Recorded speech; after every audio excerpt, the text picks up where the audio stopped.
Namaku Alarik. Dulu aku seorang teknisi jaringan, menghabiskan hari-hari di ruang server yang sunyi, bercahaya biru, tempat di mana denyut dunia terasa dalam tiap kedipan lampu indikator. Aku hidup dalam dunia yang sibuk. Semua orang terhubung, semua sistem bergantung pada internet. Tapi pada hari itu, tahun 2089, semuanya berhenti. Tidak ada sinyal, tidak ada data. Layar menjadi kosong. Aku berdiri di tengah ruang server pusat kota, memandangi sistem yang mendadak membeku, seperti tubuh tanpa nadi.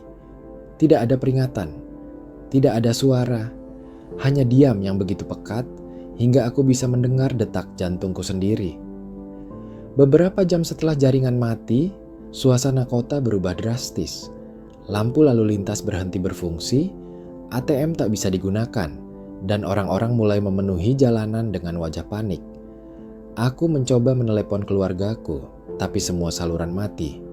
Aku berjalan keluar gedung, dan kulihat ribuan orang berkumpul di alun-alun kota. Bingung, marah, dan takut. Beberapa mencoba meretas sistem manual, tapi semuanya sia-sia. Internet seolah-olah telah dihapus dari muka bumi. Tidak seperti gangguan jaringan biasa, ini terasa final. Dan perlahan-lahan, aku mulai menyadari bahwa ini bukan sekadar kegagalan teknologi. Ini awal dari runtuhnya peradaban. Malam pertama tanpa internet adalah malam terpanjang dalam hidupku. Tidak ada berita, tidak ada kabar, tidak ada hiburan. Hanya keheningan dan gelap. Kota yang biasanya bersinar sepanjang malam kini menjadi lautan bayangan. Aku tidur di bawah meja kantorku, memeluk tas kerjaku seperti perisai. Di kejauhan, terdengar suara alarm mobil yang tak berhenti dan jeritan yang tak jelas dari jalanan. Dunia seperti kehilangan kendali, dan tak ada satupun dari kami yang tahu harus berbuat apa.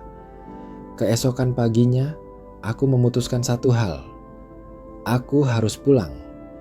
Aku harus menemukan keluargaku, meski harus berjalan kaki ratusan kilometer dari kota ini.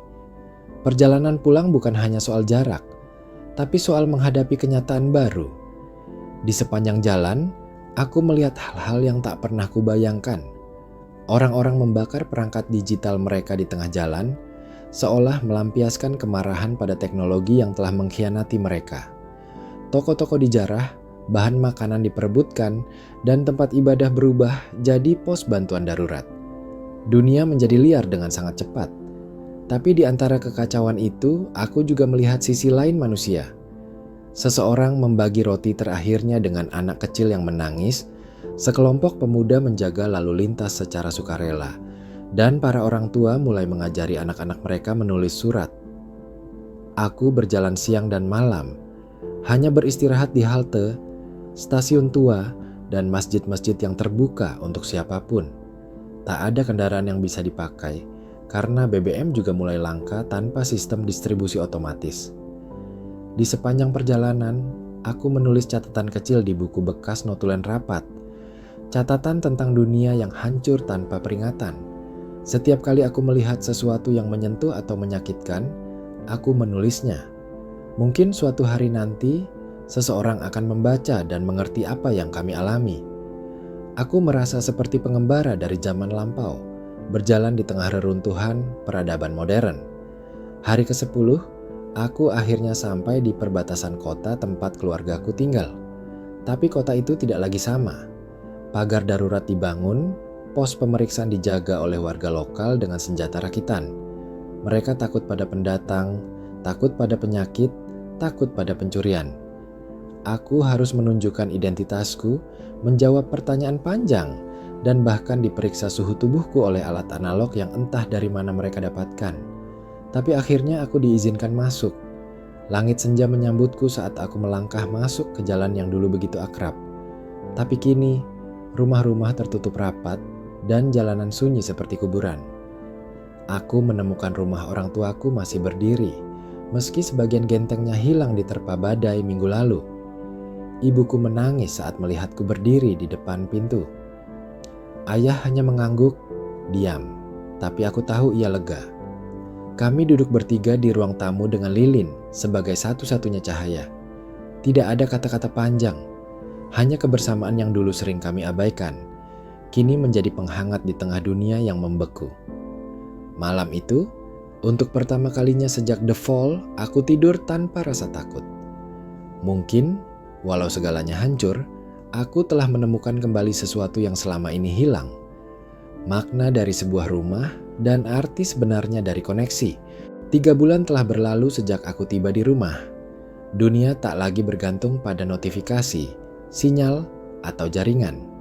Hari-hari kami diisi dengan rutinitas baru yang terasa asing pada awalnya, tapi lambat laun menjadi kebiasaan. Kami bangun mengikuti cahaya matahari, bukan alarm digital. Ibu mulai menanam sayuran di halaman belakang, ayah memperbaiki alat-alat lama yang dulunya hanya jadi hiasan. Di kota kecil ini, kami semua belajar kembali menjadi manusia yang bergantung pada sesama, bukan sistem. Dan aku mulai dikenal sebagai seseorang yang bisa diandalkan untuk menyampaikan pesan keluar kota. Seorang penghubung, sebuah profesi kuno yang tiba-tiba menjadi sangat penting. Setiap pekan, aku melakukan perjalanan ke kota sebelah, membawa surat dan kabar dari keluarga, teman, bahkan kadang pesan bisnis. Semua pesan ditulis tangan, ditutup dengan lilin, dan diserahkan dengan harapan dan doa. Tidak ada enkripsi, tidak ada kata sandi, yang ada hanya kepercayaan. Di perjalanan, aku melewati hutan, jalur kereta mati, dan desa-desa kecil yang mulai tumbuh dengan semangat baru. Dunia ini terasa seperti lembaran kosong, di mana manusia bisa menulis ulang cara hidup mereka. Tapi tentu saja, tidak semuanya berjalan mulus. Ada yang curiga, ada yang takut. Rasa trauma dari kehilangan teknologi masih melekat kuat di banyak orang. Suatu hari, dalam perjalanan ke arah utara, aku bertemu Mira, gadis tunarungu yang tinggal bersama komunitas kecil di bekas sekolah dasar. Ia sedang mengajari anak-anak kecil berkomunikasi lewat bahasa isyarat, menggunakan papan kayu dan potongan batu untuk membentuk huruf. Aku sempat hanya mengamati dari kejauhan, tapi ia melihatku dan tersenyum, lalu mengajak duduk. Kami berkomunikasi dengan menulis di papan kecil. Ia bilang, "Kalau dunia kehilangan suara, bukan berarti kita berhenti mendengar." Kata-katanya melekat di benakku. Dan sejak hari itu, aku selalu menyempatkan mampir ke komunitasnya setiap kali melewati daerah itu. Bersama Mira, aku belajar sesuatu yang bahkan teknologi tak bisa ajarkan. Kesabaran dalam memahami. Ia tidak hanya mengajarku bahasa isyarat, tapi juga cara mendengarkan dengan mata dan hati. Ia percaya bahwa koneksi manusia bukan hanya soal kecepatan, tapi kedalaman. Di tempatnya, tidak ada suara bising, tapi tak pernah terasa sepi. Anak-anak tertawa tanpa gawai, orang-orang berbagi cerita sambil menyalakan api unggun. Mereka membuat sistem komunikasi visual dari simbol dan kode warna. Sebuah jaringan manusia yang tumbuh dari kebutuhan, bukan ambisi. Aku mulai membawa simbol-simbol dari komunitas itu ke kota-kota lain yang aku lewati. Simbol sederhana untuk bahaya, bantuan, makanan, dan kabar baik mulai dipahami oleh lebih banyak orang. Tanpa disadari, sebuah sistem baru sedang terbentuk, bukan berbasis teknologi tinggi, tapi kesepakatan dan pengertian bersama. Surat-suratan menjadi lebih dari sekadar media komunikasi. Mereka menjadi pengikat sosial, pengganti kehadiran, bahkan bentuk kasih sayang. Dan aku, sang penghubung, merasa seperti bagian kecil dari sesuatu yang lebih besar. Kelahiran ulang koneksi manusia. Namun, bukan berarti semua orang menerima dunia baru ini dengan damai. Di beberapa daerah, kelompok-kelompok kecil mencoba mengambil alih jalur komunikasi dan memonopoli distribusi informasi. Mereka menamakan diri penjaga kode dan percaya bahwa hanya mereka yang layak menentukan siapa boleh tahu apa. Aku pernah hampir dirampok surat-suratku oleh mereka, dan sejak itu aku lebih berhati-hati. Tapi aku tetap melanjutkan perjalanan. Mira memberikanku sebuah batu kecil yang diukir dengan simbol perlindungan. Ia bilang, "Ini bukan jimat, tapi pengingat bahwa kamu membawa lebih dari sekadar pesan." Aku menyimpannya di saku dada, dekat dengan jantungku. Musim hujan datang dan jalur-jalur lama mulai tertutup, lumpur dan air. Tapi pesan harus tetap sampai. Dalam tiap perjalanan yang semakin berat, aku selalu mengingat komunitas Mira, anak-anak yang menunggu kabar dari keluarganya, dan para ibu yang menitipkan surat dengan mata penuh harap. Aku bukan lagi hanya seorang teknisi yang dulu memperbaiki kabel, kini aku memperbaiki harapan. Dan di setiap kota yang aku datangi, aku menyaksikan satu hal yang sama. Manusia sedang belajar kembali untuk mendengar, untuk percaya, dan untuk hidup tanpa ketergantungan pada sinyal. Mungkin di tengah dunia yang telah padam, nyala kecil dari hati manusia justru mulai menyala lebih terang dari sebelumnya. Musim dingin tiba lebih cepat dari biasanya. Angin utara menggigit kulit dan kabut tebal turun sejak pagi hingga malam. Di tahun 2090 ini, kita tak lagi punya peringatan cuaca atau perakiraan suhu. Alam datang apa adanya, dan manusia hanya bisa menyesuaikan diri. Dalam dingin yang menusuk, aku memutuskan untuk menempuh perjalanan ke wilayah selatan, ke sebuah tempat yang hanya kudengar lewat bisik-bisik para pengelana. Arsip kuno, katanya. Di sana tersimpan fragmen masa lalu, dokumen cetak, buku fisik, bahkan blueprint awal sistem jaringan yang dulu menghubungkan dunia. Tujuanku bukan untuk membangkitkan kembali teknologi lama, tapi mencari sesuatu yang bisa menjawab pertanyaan yang selama ini menghantuiku. Mengapa semuanya benar-benar padam?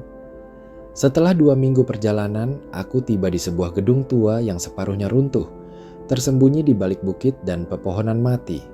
Tidak ada penjaga, tidak ada sistem keamanan. Hanya ketenangan yang sunyi dan udara yang bau debu dan kertas lama. Di dalamnya, aku menemukan lorong-lorong penuh rak buku, file dokumen, dan lemari besi yang terbuka sebagian. Di dinding ada peta dunia dengan kabel-kabel jaringan global ditandai warna-warni. Di meja berdebu, masih ada kertas bertuliskan kata-kata aneh bagiku. Protokol reset dan fail safe disconnect. Semakin dalam kami masuk, semakin aku merasa dunia ini memang tak sengaja padam. Ia dimatikan. Aku menemukan satu ruang arsip yang utuh dengan tumpukan dokumen berlabel Krisis Data 2085 sampai 2089. Di sana tertulis kronologi perlahan tapi pasti dari keruntuhan sistem digital global, kebocoran privasi, serangan siber yang tak tertangani, hingga runtuhnya kepercayaan publik terhadap institusi digital. Salah satu dokumen bahkan menyebutkan bahwa pada puncaknya, manusia sendiri yang menekan tombol pemutus, karena dunia digital telah dianggap terlalu berbahaya untuk dilanjutkan. Itu bukan kiamat teknologi, tapi bunuh diri digital massal. Aku terduduk lama di pojok ruangan, mencoba memahami kenyataan pahit ini. Dunia tak kehilangan internet. Dunia memilih mengakhiri internet. Di luar, salju turun perlahan saat kami keluar dari arsip kuno. Menatap langit kelabu dan bertanya-tanya, apakah keputusan itu benar? Mungkin ya, mungkin tidak. Tapi satu hal yang pasti, dunia yang dulu tak akan pernah kembali. Dan mungkin itu bukan hal yang buruk. Mungkin memang manusia harus belajar ulang dari awal, membangun bukan dari koneksi digital, tapi dari koneksi antar jiwa. Dalam diam itu, aku merasakan sesuatu yang belum pernah kurasakan sejak lama. Tenang. Bukan karena mendapat jawaban, tapi karena akhirnya aku berhenti mencari pembenaran. Setelah pulang dari perjalanan itu, aku tak lagi menjadi penghubung pesan. Aku membuka ruang belajar kecil di kota, tempat anak-anak belajar membaca, menulis, dan menggambar. Mira kadang datang dan mengajari bahasa isyarat. Kami tidak mencoba membangun ulang dunia lama. Kami membiarkannya menjadi bagian dari sejarah. Yang kami bangun sekarang adalah sesuatu yang lebih lambat, lebih dalam, dan lebih manusiawi. Anak-anak tidak belajar coding, tapi mereka belajar memahami emosi.